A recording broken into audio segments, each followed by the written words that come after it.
Hi friends, സച്ചിയുടെയും രേവതിയുടെയും ഏറ്റവും പുതിയ വിശേഷങ്ങളിലേക്ക് എല്ലാവർക്കും സ്വാഗതം. അങ്ങനെ നമ്മുടെ ശ്രുതിയുടെ കടയിൽ നിന്ന് ഒരു 3 ലക്ഷം രൂപ മോഷ്ടിക്കുന്നുണ്ട് കേട്ടോ. ഇത് ശ്രുതി അറിയാതെ ആ ക്യാഷ് അന്വേഷിച്ച് ശ്രുതി ഒരുപാട് ടെൻഷൻ അടിച്ച് നടക്കുന്നൊക്കെ ഉണ്ട്. ശ്രുതിയും കൂടിയിട്ട് ആ ക്യാഷ് ആ കടയിലെ സ്റ്റാഫൊക്കെ ആയിരിക്കണം അടിച്ചു മാറ്റിയത് എന്ന് എവിടെ പോയെന്നറിയാതെ ഇങ്ങനെ നടക്കുകയാണല്ലോ. എന്നാൽ നമ്മുടെ ശ്രുതി തന്നെയാണ് ആ പണം മോഷ്ടിച്ചതെന്ന് തെളിവ് സഹിതം നമ്മുടെ സച്ചി പിടികൂടുന്ന എപ്പിസോഡാണ്. അപ്പോൾ ഫുള്ളായിട്ട് വാച്ച് ചെയ്യുക. നമ്മുടെ ചാനൽ ഇഷ്ടമായ ഒന്ന് ലൈക്ക് ചെയ്തും ഹൈപ്പ് ചെയ്തും സപ്പോർട്ട് ചെയ്യണേ. അങ്ങനെ ദേവു ആണെങ്കിൽ ഒരു മെറ്റേണിറ്റി ഹോസ്പിറ്റലിൽ ഇപ്പോൾ അക്കൗണ്ടന്റ് സെക്ഷനിൽ വർക്ക് ചെയ്തുകൊണ്ടിരിക്കുകയാണല്ലോ. ഒരു ദിവസം ദേവുവിൻ്റെ കയ്യിൽ 5 ലക്ഷം രൂപ ബാങ്കിൽ കൊണ്ടുപോയി ഡെപ്പോസിറ്റ് ചെയ്യാൻ വേണ്ടിയിട്ട് കൊടുത്തയക്കുന്നുണ്ട് കേട്ടോ. അങ്ങനെ ദേവു ആ ക്യാഷും കൊണ്ട് ഒരു ഓട്ടോറിക്ഷയിലാണ് പോകുന്നത്. ഈ സമയം ദേവുവിനെ ഫോളോ ചെയ്യുന്ന 2 പേര് ആ ക്യാഷ് തട്ടിപ്പറിച്ചുകൊണ്ട് ഓടുകയാണ് കേട്ടോ. അങ്ങനെ ആ ക്യാഷ് എവിടെയെന്ന് അറിയാതെ തന്നെ നമ്മുടെ ദേവുവിൻ്റെ ജോലി തന്നെ നഷ്ടപ്പെട്ടു പോവാണ്. അങ്ങനെ വിമലാമ്മയും രേവതിയൊക്കെ ഒരുപാട് വിഷമിച്ചിരിക്കുന്ന സമയത്ത് നമ്മുടെ സച്ചി ഉണ്ടല്ലോ, സച്ചി ആ കള്ളന്മാരെ കൈയോടുകൂടി പിടികൂടിയിട്ട് ആ ക്യാഷും തിരികെ എത്തിക്കുന്നുണ്ട് കേട്ടോ. അങ്ങനെ രേവതിയാണെങ്കിൽ സച്ചിക്ക് ഒരുപാട് നന്ദിയൊക്കെ പറയുന്നുണ്ട്. സച്ചിയേട്ടാ, എൻ്റെ ദേവുവിന് ആദ്യമായിട്ട് കിട്ടിയൊരു ജോലിയാണ്, അത് നഷ്ടപ്പെട്ടതിലും മാത്രമല്ല എൻ്റെ ദേവുവിൻ്റെ അഭിമാനത്തിലാണ് നഷ്ടം സംഭവിച്ചിരുന്നത്. എന്നാൽ അതെല്ലാം സച്ചിയേട്ടൻ കാരണമാണ് അവൾക്കത് തിരിച്ചു കിട്ടിയത്. അവളുടെ സത്യസന്ധത ബോധിപ്പിക്കാൻ സച്ചിയേട്ടനെ കൊണ്ട് സാധിച്ചു എന്നൊക്കെ പറഞ്ഞിട്ട് രേവതി ഇങ്ങനെ ഭയങ്കരമായിട്ട് കരയാണ്. എന്നാൽ സച്ചി പറയുന്നുണ്ട്, രേവതി നിന്റെ അനിയത്തി എന്ന് പറഞ്ഞാൽ ദേവു എൻ്റെ അനിയത്തിയല്ലേ, അവക്കൊരു വിഷമം വന്നാൽ ഞാനല്ലേ കൂടെ നിൽക്കേണ്ടത്, പിന്നെ അതിനെന്തിനാ നീ എന്നോട് നന്ദിയൊക്കെ പറയുന്നതെന്നൊക്കെ പറഞ്ഞ് 2 പേരും കൂടി ഇങ്ങനെ സംസാരിക്കുന്നൊക്കെ ഉണ്ട്. അങ്ങനെ രേവതിയാണെങ്കിൽ ഇങ്ങനെ സച്ചിയേട്ടൻ ഒറ്റ ഒരാളാണ് ഇത് തെളിവ് സഹിതം പിടികൂടിയത്, അല്ലെങ്കിൽ നാട്ടുകാർ എല്ലാവരും എൻ്റെ ദേവുവിനെ കള്ളിയായിട്ട് മുദ്ര കുത്തിയനെന്നൊക്കെ പറയുകയാണല്ലോ. ഇത് കേട്ടിട്ട് വർഷ പറയുന്നുണ്ട്, അതെ എന്തായാലും രേവതി ചേച്ചി പറഞ്ഞത് കറക്റ്റാണ്. സച്ചിയേട്ടൻ അല്ലേലും നല്ലൊരു ഇൻവെസ്റ്റിഗേഷൻ മൂഡാണുള്ളത്. സച്ചിയേട്ടൻ എന്തൊരു കാര്യത്തിന് തിരിഞ്ഞിറങ്ങിയാലും സച്ചിയേട്ടൻ അത് കണ്ടെത്താനുള്ള ഒരു മൈൻഡ് സച്ചിയേട്ടനുണ്ട്. എങ്കിൽ പിന്നെ സച്ചിയേട്ടന് ഒരു കേസ് കൂടി ഏറ്റെടുത്തൂടെ? എന്താ വർഷേ, നിന്റെ എന്തെങ്കിലും കാണാതെ പോയെന്ന് ഇങ്ങനെ സച്ചി ചോദിക്കുകയാണേ. അപ്പോഴേക്ക് എൻ്റെ ഒന്നും കാണാതെ പോയില്ല, എൻ്റെ അടുത്ത് ആരെങ്കിലും തട്ടിപ്പറിക്കാൻ വന്നാലേ അവരെ ഞാൻ കയ്യോട് പിടിച്ച് കൂമ്പിനിട്ട് തന്നെ ഇടി കൊടുക്കും. എൻ്റെ അടുത്ത് അതിനാരും ധൈര്യപ്പെടില്ല എന്ന് പറയുന്നുണ്ട്. പിന്നെ ആരുടെ കാര്യമാണെന്ന് രേവതി ചോദിക്കുമ്പോൾ വർഷ പറയുന്നുണ്ട്, അതെ സുധിയേട്ടൻ്റെ കടയിൽ നിന്ന് 3 ലക്ഷം രൂപ കാണാതെ പോയിട്ട് കുറേ ദിവസങ്ങളായില്ലേ, അതൊന്ന് സച്ചിയേട്ടന് കണ്ടെത്തി കൊടുത്തൂടെ എന്ന് ചോദിക്കുന്നുണ്ട് കേട്ടോ നമ്മുടെ വർഷ. ഈ സമയം ശ്രീകാന്തും പറയുന്നുണ്ട്, വർഷ പറഞ്ഞത് കറക്റ്റാണല്ലോ, സച്ചിയേട്ടൻ അതൊന്ന് അന്വേഷിച്ചൂടെ, സുധിയേട്ടൻ്റെ കടയിൽ നിന്നാണല്ലോ ആ ക്യാഷ് പോയത്, അപ്പോൾ സച്ചിയേട്ടൻ അതിനെക്കുറിച്ച് ഒന്ന് അന്വേഷിച്ചാൽ ഉടനെ തന്നെ ആളെ പിടികൂടുമെന്ന് പറയുകയാണേ. അപ്പോഴേക്ക് രവിയും അതിനെ സപ്പോർട്ട് ചെയ്തുകൊണ്ട് പറയുന്നുണ്ട്, അതേടാ സച്ചി, ഇവനാണെങ്കിൽ കുറേ നാളുകൊണ്ട് ഇങ്ങനെ ആളുകളുടെ മുമ്പിൽ പോയി അന്വേഷിക്കാനാണെന്നും പറഞ്ഞ് നാണം കെട്ട് വരുന്നതല്ലാതെ ഇവനെ കൊണ്ട് ഒന്നിനും കഴിയില്ല. സച്ചി നീ അതൊന്ന് അന്വേഷിച്ച് കണ്ടെത്തി കൊടുക്കടാന്നിങ്ങനെ രവിയും പറയുന്നുണ്ട് കേട്ടോ. ഇതെല്ലാം കേട്ടുകൊണ്ട് നിന്ന് നമ്മുടെ ശ്രുതിയാണെങ്കിൽ മനസ്സിലിങ്ങനെ ചിന്തിക്കുന്നുണ്ട് കേട്ടോ, ഇവനെ എല്ലാവരും കൂടി ഇനി ഇതും കൂടി തലയിലെടുത്ത് വെച്ച് കൊടുത്താൽ അവൻ അതിൻ്റെ പുറകെ ആയിരിക്കുമല്ലോ, പിന്നെ ഞാനാണ് ആ ക്യാഷ് എടുത്തതെന്ന് ഇവങ്ങനെങ്ങാനും കണ്ടുപിടിച്ച് കഴിഞ്ഞാൽ പിന്നെ അതോടുകൂടി എല്ലാം തീരും. എന്തായാലും ഇവൻ്റെ തലയിലേക്ക് അത് ചെല്ലാതെ എങ്ങനെയെങ്കിലും ഇത് വഴിതിരിച്ചു വിടണമല്ലോ എന്നിങ്ങനെ ചിന്തിക്കുകയാണ്. എന്നാൽ നമ്മുടെ ശ്രുതിയുടെ ഭാവമാറ്റങ്ങളെല്ലാം ചന്ദ്രമതി ഇങ്ങനെ ശ്രദ്ധിക്കുന്നുണ്ട് കേട്ടോ. അപ്പോഴേക്കും ചന്ദ്രമതി ചോദിക്കുന്നുണ്ട്, എന്താ ശ്രുതി നിന്റെ മുഖം വല്ലാണ്ടിരിക്കുന്നേ, നീ എന്താ ആലോചിക്കുന്നതെന്ന് ചോദിക്കണേ. ഒന്നുമില്ല ആൻറ്റി, അല്ല ഞാനും അതിനെക്കുറിച്ച് ചിന്തിക്കുകയായിരുന്നു, ശ്രുതിയുടെ ക്യാഷ് നഷ്ടപ്പെട്ടല്ലോ. അപ്പോൾ ചന്ദ്രമതി പറയുന്നുണ്ട്, എന്തായാലും നീ അതൊന്നും ഓർത്ത് ഇപ്പോൾ ടെൻഷൻ അടിക്കണ്ട, പിന്നെ ഒരു കാര്യം ചെയ്യ്, വർഷ പറഞ്ഞതുപോലെ തന്നെ ഇവനുണ്ടല്ലോ, അവൻ എല്ലാ കാര്യങ്ങളും ഇങ്ങനെ ഒളിഞ്ഞു നോക്കി കണ്ടുപിടിക്കാനും രഹസ്യങ്ങളൊക്കെ കണ്ടെത്താനും ഒക്കെ മിടുക്കനാ. അപ്പോൾ ഇനിയിപ്പോൾ ഇടയ്ക്കിടയ്ക്ക് ഇങ്ങനെ സുധിയുടെ കടയിലെ സാധനങ്ങളും ക്യാഷും ഒക്കെ മോഷണം പൊക്കോണ്ടേ ഇരിക്കുകയാണല്ലോ. അപ്പോൾ സച്ചിയോട് തന്നെ നിങ്ങൾ പറഞ്ഞ് അതിനൊരു പരിഹാരം കാണുമെന്ന് ചന്ദ്രയും പറയുന്നുണ്ട് കേട്ടോ. ഈ സമയം ശ്രുതി പറയുന്നുണ്ട്, അയ്യോ ആൻറ്റി, അതിൻ്റെ ഒന്നും ആവശ്യമില്ല. സച്ചി എന്തിനാ അതിനൊക്കെ വേണ്ടി വെറുതെ ബുദ്ധിമുട്ടിക്കുന്നത്? ഇത് ഞാനും ശ്രുതിയും കൂടിയിട്ട് എല്ലായിടത്തും അന്വേഷിച്ചതും അതിൻ്റെ പിറകെ എല്ലാം ചെക്കിംഗ് ഒക്കെ നടത്തിയതാണ്. എന്നാൽ അത് കണ്ടുപിടിക്കാൻ പറ്റാത്തത് കൊണ്ടാണ് ഞങ്ങൾ ആ കേസ് അങ്ങ് വിട്ടുകളഞ്ഞത്. പിന്നെ എന്തിനാ ആൻറ്റി ഇനി റിസ്ക് എടുക്കുന്നതെന്ന് ചോദിക്കുകയാണേ. അപ്പോഴേക്ക് ചന്ദ്രമതിക്ക് അങ്ങ് ദേഷ്യം വരുന്നുണ്ട് കേട്ടോ. ഓ, എന്ത് റിസ്ക്? പിന്നെ കടയിൽ നിന്നിങ്ങനെ ഇടയ്ക്കിടയ്ക്ക് സാധനങ്ങളൊന്നും മോഷണം പോയാൽ ശരിയാവില്ല. സുധിയുടെ ബിസിനസ്സിനെയും ബാധിക്കും. ക്യാഷ് ഒന്ന് എതിലെ പോയെന്ന് അറിയണമല്ലോ. പിന്നെ അവന് സച്ചി ഒന്ന് അന്വേഷിക്കുന്നത് കൊണ്ട് നിനക്കെന്താ പ്രശ്നമെന്നിങ്ങനെ ചന്ദ്രമതി ദേഷ്യപ്പെട്ട് തന്നെ ചോദിക്കുകയാണ്. അതല്ല ആൻറ്റി, ഞാൻ പറഞ്ഞത് കസ്റ്റമേഴ്സൊക്കെ ഉള്ള സമയത്താണ് സച്ചി വന്നിട്ട് ഷോപ്പിൽ വന്ന് എല്ലാവരോടും ഇങ്ങനെയൊക്കെ അന്വേഷിക്കുന്നത്, ക്വസ്റ്റ്യൻ ചോദിക്കുന്നതെങ്കിലൊക്കെ ആ കസ്റ്റമേഴ്സൊക്കെ എന്താ വിചാരിക്കുക. തന്നെയല്ല, സച്ചി വന്നിട്ട് സച്ചിക്കാണെങ്കിൽ സാമാന്യ രീതിയിൽ സംസാരിക്കാൻ കൂടി അറിയില്ല. എടുത്തു ചാടി ഒച്ചയും ബഹളവും ഒക്കെ വെക്കുമ്പോൾ അത് ഞങ്ങളുടെ കച്ചവടത്തെ തന്നെ ബാധിക്കില്ലേ എന്നൊക്കെ ചോദിക്കുകയാണേ. ഇത് കേൾക്കുമ്പോൾ സച്ചിക്ക് അങ്ങ് ദേഷ്യം വരുന്നുണ്ട് കേട്ടോ. സച്ചി പറയുന്നുണ്ട്, അതെന്താ പൗഡർ ഇട്ടത്തി അങ്ങനെ പറഞ്ഞത്? ഞാനെന്താ വഴിയെ പോകുന്നവരോടെല്ലാം ഇങ്ങനെ ഒച്ചയും ബഹളവും വെച്ചിട്ട് നടക്കുകയാണെന്നാണോ നീ പറഞ്ഞു വരുന്നത്? പിന്നെ അച്ഛാ, എനിക്കിതിൻ്റെ ഒന്നും പുറകെ പോകാനായിട്ട് എനിക്ക് സമയമില്ല.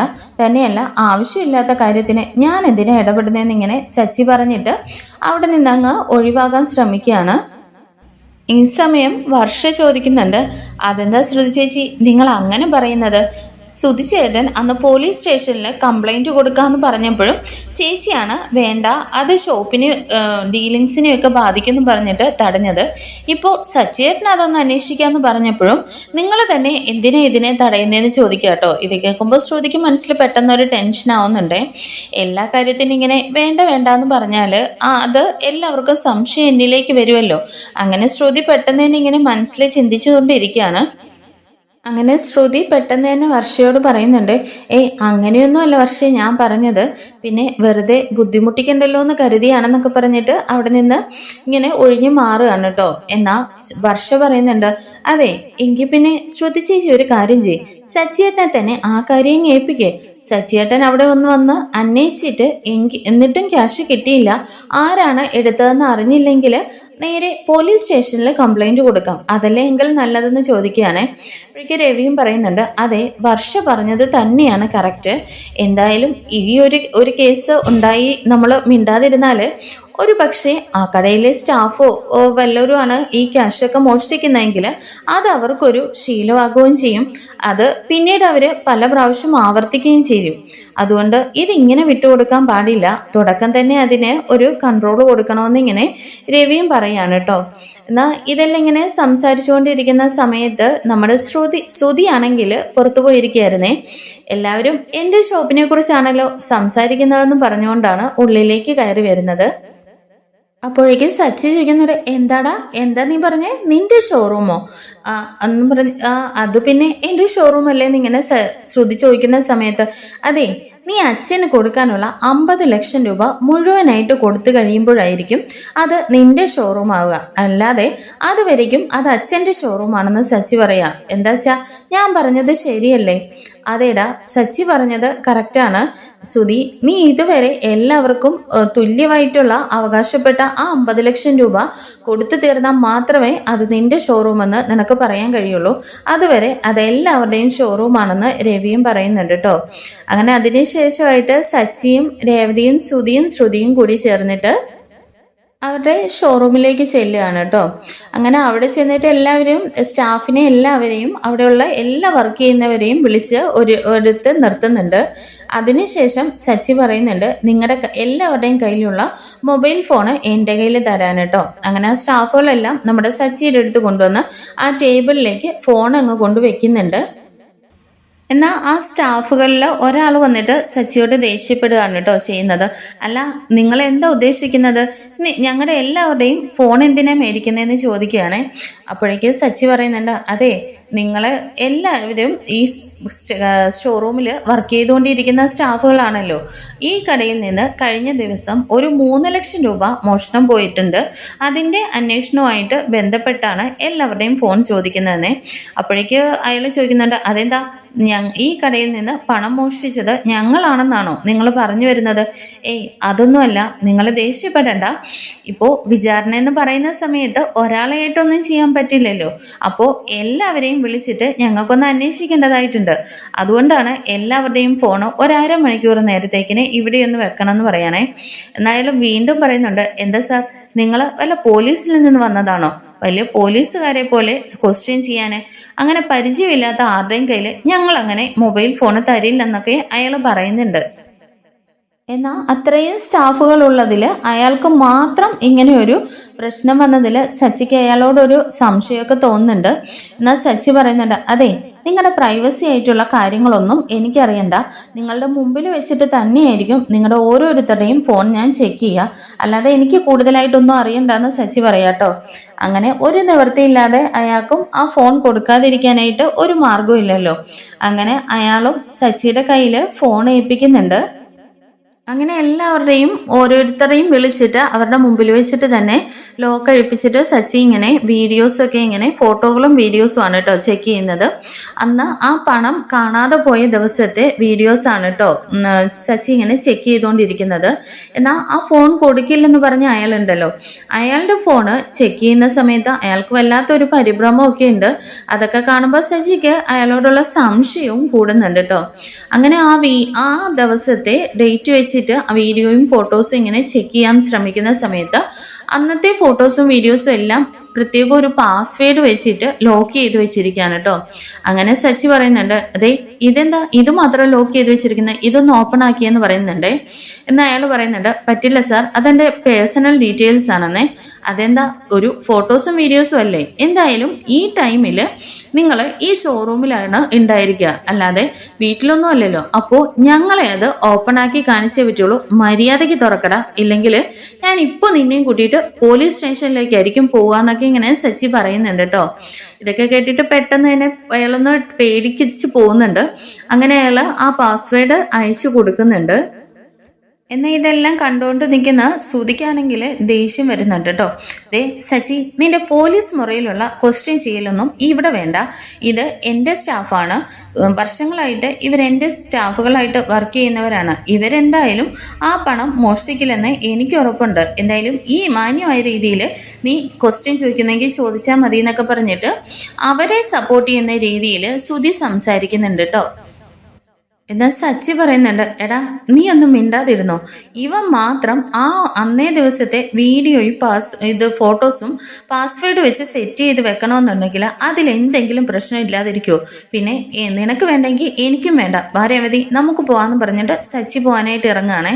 എന്നാൽ രേവതി വീണ്ടും പറയുന്നുണ്ട്, സച്ചിയേട്ടാ ഒന്ന് ക്ഷമിക്ക്, നമുക്ക് നോക്കാമല്ലോ എന്ന് പറയുമ്പോൾ ശ്രുതിയും പറയുന്നുണ്ട്, എന്തായാലും നീ നോക്ക് എന്ന് പറയുമ്പോൾ ശ്രുതിക്ക് ഒരു മനസ്സിലൊരു ഡൗട്ട് വരുന്നുണ്ട് കേട്ടോ.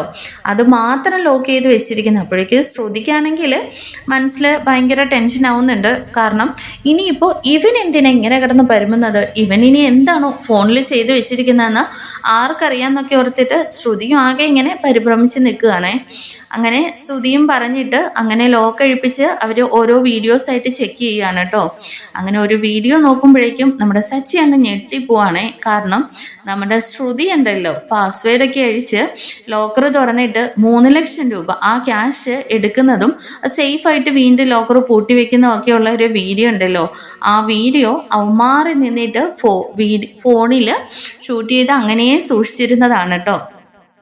എന്നാൽ കടയിലുള്ള CCTVകളെല്ലാം ആ സമയത്ത് ഓഫ് ചെയ്ത് വെച്ചിട്ടാണ് കേട്ടോ നമ്മുടെ ശ്രുതി നവീൻ്റെ ഭീഷണി പ്രകാരം നവീന് കൊടുക്കാൻ വേണ്ടിയിട്ടാണ് ഈ ക്യാഷ് മോഷ്ടിക്കുന്നത്. എന്നാൽ ഇത് കാണുമ്പോഴേക്കും ശ്രുതി ആകെ അങ്ങ് ഷോക്കായി പോവാണ് കേട്ടോ. കാരണം ശ്രുതി അങ്ങനെ ചെയ്യുന്നു ഒരിക്കലും വിശ്വസിക്കുന്നില്ലല്ലോ. അങ്ങനെ ആ സ്റ്റാഫാണെങ്കിൽ ഇത് ഇത്ര CCTV ഒക്കെ ഓഫ് ചെയ്ത് വെച്ചിട്ട് തങ്ങൾക്കൊരിക്കലും ഈ ഒരു പ്രശ്നത്തിൽ വരാൻ പാടില്ലല്ലോ എന്ന് കരുതിയിട്ടാണ് കേട്ടോ അയാളത് സേഫായിട്ട് വീഡിയോ എടുത്ത് വെച്ചിരുന്നത്. ആരും അറിയാതെ തന്നെ, അതുകൊണ്ടാണത് ലോക്കിട്ട് വെച്ചിരുന്നതും. പിന്നെ കടയുടെ ഓണർ ആയതുകൊണ്ട് തന്നെ തങ്ങൾക്ക് എന്തെങ്കിലും പ്രശ്നം വരുമോ എന്ന് ഓർത്തിട്ടാണ് അത് സച്ചിയെ ഓപ്പൺ ചെയ്ത് കാണിക്കാതിരുന്നതും. അങ്ങനെ തന്നെ നമ്മുടെ സച്ചിയും ശ്രുതിയൊക്കെ ഈ വീഡിയോ കണ്ടിട്ട് ആകെ ഇങ്ങനെ ഇങ്ങനെ ഷോക്കായി നിൽക്കുകയാണ് കേട്ടോ. അപ്പോഴേക്ക് സച്ചി പറയുന്നുണ്ട്, എടാ ഇപ്പൊ നിനക്ക് മനസ്സിലായില്ലേ, എനിക്ക് പണ്ടേ അറിയായിരുന്നു, ഒന്നെങ്കിൽ ആ കടയിൽ നിന്റെ കടയിൽ നിന്ന് നീയോ ഈ പൗഡർ എടുത്തിയോ അല്ലാതെ ആ ക്യാഷ് മറ്റാരും എടുക്കില്ലെന്ന്. എന്നാൽ നിന്റെ കടയിൽ നിന്ന് നീ പണം മോഷ്ടിക്കേണ്ട കാര്യമില്ലല്ലോ. അപ്പൊ പിന്നെ അന്ന് അമ്മയും പറഞ്ഞതാണ് ഇവളായിരിക്കും ആ ക്യാഷ് എടുത്തതെന്ന്. ഇപ്പോ എന്തായി എന്നൊക്കെ ചോദിച്ചിട്ട് സച്ചി ദേഷ്യപ്പെടുന്നുണ്ട് കേട്ടോ സുധിയുടെ നേരെ. ഈ സമയം ശ്രുതിയാണെങ്കിൽ ഇനി എന്ത് കള്ളത്തരവാ പറയണ്ടേന്ന് അറിയാതെ ഇങ്ങനെ ആകെ പരിഭ്രമിച്ച് ഇങ്ങനെ വിളറി നിൽക്കുകയാണ് കേട്ടോ. അപ്പോഴേക്ക് ശ്രുതി ചെന്നിട്ട് ചോദിക്കുന്നുണ്ട്, ശ്രുതി എന്തൊക്കെയാ ഇത്? നീ തന്നെ നമ്മുടെ കടയിൽ നിന്ന് പണം മോഷ്ടിച്ചെന്നോ? എന്നിട്ട് നീ എന്നെ പോലും കുറ്റക്കാരനാക്കിയില്ലേ? എൻ്റെ മിസ്റ്റേക്ക് ആണെന്നോ? കടയിൽ എനിക്ക് ഉത്തരവാദിത്വം ഇല്ലാഞ്ഞിട്ടാണ് ക്യാഷ് കാണാതെ പോയെന്നൊക്കെ. എന്താ ശ്രുതി എനിക്കിതിനു വ്യക്തമായിട്ടുള്ള ഉത്തരം ലഭിച്ചേ മതിയാവൂ. എന്തിനാ നീ എൻ്റെ അടുത്ത് ഇങ്ങനെയൊക്കെ കാണിച്ചെന്നൊക്കെ ചോദിച്ചിട്ട് ശ്രുതി ദേഷ്യപ്പെടുന്നുണ്ട്. ഈ സമയം സച്ചിയാണെങ്കിൽ ആ വീഡിയോ എടുത്ത് വെച്ചിട്ടുണ്ടല്ലോ, അയാളുടെ മാറ്റി വിളിച്ചുകൊണ്ട് പോയിട്ട് ചോദിക്കുന്നുണ്ട് കേട്ടോ, അല്ല സത്യം പറയടാ, നീ എന്തിനാ ഈ വീഡിയോ എടുത്ത് മാറ്റി വെച്ചിരുന്നതെന്ന് ചോദിക്കുകയാണെ, ആരെയും കാണിക്കാതെ തന്നെ. അപ്പോഴേക്കും അയാൾ പറയുന്നുണ്ട്, അയ്യോ സാർ വേറൊന്നും കൊണ്ടല്ല, ഇവരെ ഈ വീഡിയോ കാണിച്ചിട്ട് ഭീഷണിപ്പെടുത്തിയിട്ട് കുറച്ച് പൈസ ഒപ്പിക്കാമല്ലോ എന്ന് ഓർത്തിട്ടാണെന്ന് പറയാട്ടോ. ഇത് കേൾക്കുമ്പോഴത്തേക്കിന് സച്ചിക്ക് അങ്ങ് ദേഷ്യം വരുന്നുണ്ടേ. കൊള്ളാം, നിന്റെ ഈ ഒരു വീഡിയോ ഫുട്ടേജ് കിട്ടിയ ഉടനെ നിനക്കൊക്കെ ബ്ലാക്ക് മെയിലിംഗ് അല്ലേ? അല്ലെങ്കിലും ഇക്കാലത്ത് പഠിക്കാത്തവനും കൊള്ളാം പഠിച്ചവനും കൊള്ളാം എന്നൊക്കെ ഇങ്ങനെ സച്ചി പറയുന്നുണ്ട്. അങ്ങനെ സച്ചിയാണെങ്കിൽ എല്ലാവരോടുമായിട്ട് ഇങ്ങനെ പറയുന്നുണ്ട്, എന്തായാലും ഇപ്പോൾ ഇവിടെ നടക്കുന്ന കാര്യങ്ങളൊക്കെ നല്ല രസമുള്ള കാര്യങ്ങളാണ്. ഒരുത്തിയാണെങ്കിൽ സ്വന്തം കടയിൽ നിന്ന് തന്നെ പണം മോഷ്ടിച്ചിട്ട് ഒന്നും അറിയാത്തവളെ പോലെ നടക്കുന്നു. മറ്റൊരുത്തനാണെങ്കിൽ അത് വീഡിയോ ഫുട്ടേജ് എടുത്തിട്ട് അവളിൽ നിന്ന് എങ്ങനെ പണം തട്ടാന്ന് കഥ ഉണ്ടാക്കിക്കൊണ്ടിരിക്കുന്നു. എന്തായാലും ശ്രുതി, ഇതിൽ നിന്ന് നിനക്കെന്താ മനസ്സിലായത്? ഈ കടയിൽ നീ ഒഴികെ ബാക്കി എല്ലാവരും അതിബുദ്ധിമാന്മാരാണ്, നീ വെറും പൊട്ടനോ ആണെന്നൊക്കെ ഇങ്ങനെ സച്ചി പറയുന്നുണ്ട്. ഇതെല്ലാം കേട്ടിട്ട് ശ്രുതി അങ്ങ് ദേഷ്യപ്പെടുകയാണ് കേട്ടോ. സച്ചി, നീ വന്ന കാര്യം കഴിഞ്ഞല്ലോ, ഇനി ആവശ്യമില്ലാത്ത കാര്യങ്ങളിനകത്ത് നീ ഇടപെടണ്ട. ഇത് ഞങ്ങളുടെ കടയിലെ കാര്യമാണ്. പൈസ എടുത്തിട്ടുണ്ടെങ്കിൽ അത് തിരിച്ചു വെക്കാനും എപ്പോൾ കൊടുക്കണമെന്നും എനിക്കറിയാമെന്നൊക്കെ ഇങ്ങനെ ശ്രുതി പറയാട്ടോ. അപ്പോഴേക്കും ശ്രുതി പറയുന്നുണ്ട്, അതെ അവൻ്റെ കാര്യം അവിടെ നിൽക്കട്ടെ. ശ്രുതി, ഇവിടെ നിന്ന് ക്യാഷ് നീ എന്നോട് പോലും പറയാതെ എടുത്തുകൊണ്ട് പോയത് എന്തിനാണ്? ആ ക്യാഷ് നീ എന്ത് ചെയ്തു എന്ന് എനിക്കിപ്പോൾ അറിയണം. പിന്നെ നിന്നോട് ഞാൻ അന്നേ ചോദിച്ചതാണ്, ശ്രുതി, നീ ഈ ക്യാഷ് എടുത്തത് ഇപ്പോഴെങ്കിലും എടുത്തത് മറന്നു പോയതാണോ? എന്തെങ്കിലും ഉണ്ടെങ്കിൽ പറയുന്നു. എന്നാൽ നീ എൻ്റെ അടുത്ത് ഈ കാര്യം മറച്ചു വെച്ചു. അതെന്തിന്? എൻ്റെ ക്വസ്റ്റ്യൻ ആൻസർ തന്നേ മതിയോ? പിന്നെ നീ എല്ലാം കണ്ടുകൊണ്ടിരുന്നവളാണ്. ഇത് കാരണം ഈ പ്രശ്നത്തിന്റെ പേരിൽ ഇവിടെ ഉണ്ടായിരുന്ന 2 സ്റ്റാഫിനെ പറഞ്ഞു വിടേണ്ടി വന്നു. ശ്രുതി, നീ ഇനി ഒരക്ഷരം മിണ്ടി പോലെ ഇതിനെ കുറിച്ചിട്ട് എനിക്ക് വ്യക്തമായ ഉത്തരം കിട്ടണമെന്നൊക്കെ പറഞ്ഞിട്ട് ശ്രുതിയുടെ നേരെ അങ്ങ് ശ്രുതി ദേഷ്യപ്പെടുകയാണ് കേട്ടോ. ഈ സമയം സ്റ്റാഫുകളുടെ എല്ലാം മുമ്പിൽ വെച്ചിട്ടാണല്ലോ ദേഷ്യപ്പെടുന്നത്. ശ്രുതി എന്ത് ചെയ്യണമെന്നറിയാതെ ഇങ്ങനെ ആകെ പെട്ടിരിക്കുകയാണ്. ശ്രുതി വീണ്ടും ചോദിക്കുന്നുണ്ട്, ശ്രുതി നീ എന്താന്ന് വെച്ചാൽ പറ, ഇതാണോ നീ എൻ്റെ മേലിൽ വെച്ചിരിക്കുന്ന മര്യാദയും സ്നേഹവും ഒക്കെ? നീ ഇത്ര കള്ളത്തരം എൻ്റെ അടുത്ത് കാണിക്കാൻ വേണ്ടിയിട്ട് നിനക്ക് എങ്ങനെ കഴിഞ്ഞു ശ്രുതി? നിന്റെ അടുത്ത് ഞാൻ എന്തെങ്കിലും മറച്ചു വെക്കാറുണ്ടോ? പിന്നെ ഭാര്യ ഭർത്താക്കന്മാരായാല് പരസ്പരം എല്ലാ കാര്യങ്ങളും ഷെയർ ചെയ്യണം. കണ്ടില്ലേ, സച്ചിയും രേവതിയും അങ്ങനെയല്ലേ ജീവിക്കുന്നതെന്നൊക്കെ പറയാനേ. അപ്പോഴേക്കും അതിൽ പിടിച്ചിട്ടങ്ങ് ശ്രുതി റേസ് ആവുന്നുണ്ട്. ഓ, എന്താ ശ്രുതി, നീ ഇപ്പോ അവരെ വെച്ചിട്ടാണോ എന്നെ കമ്പയർ ചെയ്ത് സംസാരിക്കുന്നത്? അങ്ങനെ ശ്രുതി ദേഷ്യപ്പെടുന്ന കാണുമ്പോഴേക്കും സച്ചി അതിനകത്ത് ഇടപെടുന്നുണ്ട് കേട്ടോ. ആഹാ, കൊള്ളാമല്ലോ, പൗഡർ എടുത്ത് ചെയ്യാനുള്ളതെല്ലാം ചെയ്തു വെച്ചിട്ട് ഇപ്പോൾ ദേഷ്യപ്പെടുക കൂടി ചെയ്യണം. ദേ സച്ചി, ആവശ്യമില്ലാതെ എൻ്റെ കാര്യത്തിൽ ഇടപെടണ്ട. ഇത് ഞാനും ശ്രുതിയും തമ്മിലുള്ള പ്രശ്നമാണ്, ഇത് ഞങ്ങൾ തീർത്തോളാം എന്ന് പറയുന്നുണ്ട്. എന്നാൽ സച്ചി പറയുന്നുണ്ട്, ഓഹോ, അതങ്ങനെ അങ്ങ് വിടാൻ പറ്റില്ലല്ലോ. ഇത് 50 ലക്ഷം രൂപ തരാത്തിടത്തോളം സമയം ഇത് എൻ്റെ അച്ഛൻ്റെ പേരിലുള്ള കടയാണ്. അപ്പോൾ ഇതിനകത്ത് ഞങ്ങളെല്ലാവരും ചോദിക്കും. അതിനകത്ത് നിന്ന് ഇപ്പോൾ എൻ്റെ 3 ലക്ഷം രൂപയും കൂടി നഷ്ടമായിട്ടുണ്ട്. നഷ്ടമായതല്ല, നീ മോഷ്ടിച്ചിട്ടുണ്ട്. അപ്പോൾ ഇതിൻ്റെ സമാധാനം പറയേണ്ടത് നിങ്ങൾ തന്നെയാണ്. ഇത് അങ്ങനെ വെറുതെ വിട്ടിട്ട് പോകാനായിട്ട് എന്നെ കൊണ്ട് കഴിയില്ല എന്ന് സച്ചി പറയണേ. അപ്പോഴേക്കും ശ്രുതിക്ക് വീണ്ടും അങ്ങ് ദേഷ്യം വരുന്നുണ്ട്. എന്നാൽ ശ്രുതി പറയുന്നുണ്ട്, സച്ചി, ഇത് ഞങ്ങൾ തമ്മിൽ ഡീൽ ചെയ്തോളാം, ഇത് ഇവിടുത്തെ കാര്യങ്ങൾ ഞങ്ങൾ നോക്കിക്കോളാം, നീ പൊക്കോന്ന് പറയുന്നുണ്ട് കേട്ടോ. എന്നാൽ സച്ചിയും പറയുന്നുണ്ട്, അതെ എന്തായാലും ഇവിടുത്തെ കാര്യങ്ങളൊക്കെ എനിക്ക് വീട്ടിൽ ചെന്ന് പറയണമല്ലോ, എന്താ സംഭവിച്ചതെന്ന്. അപ്പോൾ പിന്നെ അത് നേരിട്ട് നമുക്ക് കാണാമെന്നും പറഞ്ഞിട്ട് സച്ചി അവിടെ നിന്ന് അങ്ങ് ദേഷ്യപ്പെട്ടു പോകുന്നുണ്ട് കേട്ടോ. അങ്ങനെ സച്ചി വീട്ടിൽ ചെന്നിട്ട് ഈ കാര്യങ്ങളൊക്കെ പറയുന്ന സമയത്ത് എല്ലാവരും ഭയങ്കര ഷോക്ക് ആവുന്നുണ്ട്. കാരണം അത്രയ്ക്ക് വലിയ നാടകമൊക്കെ ആണല്ലോ നമ്മുടെ ശ്രുതി ക്യാഷിന്റെ പേരിൽ അവിടെ കിടന്ന് കാണിച്ചു കൂട്ടിയത്. എന്നാൽ ചന്ദ്രമതിക്ക് അന്നേ നമ്മുടെ ശ്രുതി ഒരു ഡൗട്ട് ഉണ്ടായിരുന്നു. കാരണം ഈ എപ്പിസോഡ് വരുന്നത് നമ്മുടെ ശ്രുതി ഒരു പണക്കാരിയല്ല, മലേഷ്യക്കാരി അല്ലെന്ന് ഉള്ള സത്യം അറിഞ്ഞതിന് ശേഷമാണ് കേട്ടോ. അതുകൊണ്ട് തന്നെ ഇപ്പോൾ ശ്രുതിയെ ചന്ദ്രമതിക്ക് വലിയ പ്രിയപ്പെട്ട മരുമകളൊന്നുമല്ല, നമ്മുടെ രേവതിനെ എങ്ങനെയാണോ കണക്കാക്കുന്നത് അതേ രീതിയിലാണ് കേട്ടോ. അങ്ങനെ ശ്രുതിയാണ് ക്യാഷ് എടുത്തതെന്ന് അറിയുമ്പോൾ തന്നെ നമ്മുടെ ചന്ദ്രമതി ശ്രുതിക്കിട്ട് പൊതിരെ തല്ലുന്നുണ്ട് കേട്ടോ. അപ്പോൾ ആ എപ്പിസോഡുകളൊക്കെ ആയിട്ട് നമുക്ക് കാത്തിരിക്കാം. നമ്മുടെ ചാനൽ ഇഷ്ടമായ ഒന്ന് സബ്സ്ക്രൈബ് ചെയ്ത് സപ്പോർട്ട് ചെയ്യണേ. താങ്ക്